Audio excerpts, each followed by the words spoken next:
Terima kasih buat penyertaan-Mu, Engkau hadir di tengah-tengah kami dan memberkati firman-Mu, beri kekuatan bagi kami segalanya.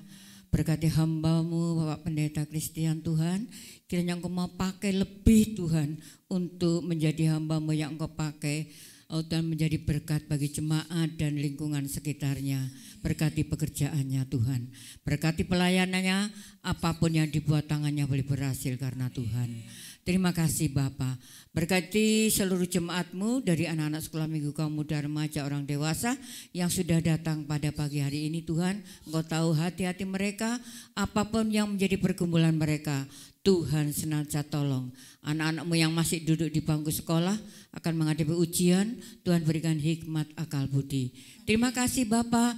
Kami berdoa saat ini jemaat-Mu yang tidak dapat datang karena sakit, Ibu Tuti, Tuan Gading, Bu Matrim, juga para lansia yang lain Tuhan, yang dalam kelemahan tubuh, kami percaya Tuhan, Engkau senantiasa akan menjamah di dalam nama Tuhan Yesus Kristus, sehingga dengan tubuh yang sehat, minggu yang akan datang boleh kembali setia beribadah kepada Engkau.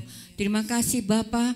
Kami juga berdoa bangsa negara kami yang kami cintai, Engkau memberkati bangsa kami, berikan damai sukacita atas bangsa kami, sejahtera bagi bangsa kami, sejahtera juga bagi umat-umat Tuhan. Terima kasih Bapa. Sebentar kami mau meninggalkan tempat ini, Tuhan menyertai kami, baik kami yang berjalan kaki, mengendarai kendaraan roda 2, roda 4, baik kami yang naik tumpangan, Tuhan lindungi sertai, tiba di rumah dengan keadaan selamat. Rombongan Pak Edi, Mas Christian, Tuhan juga akan memberkati. Tuhan untuk pelayanan nanti sore, Tuhan juga akan tolong. Terima kasih Bapa.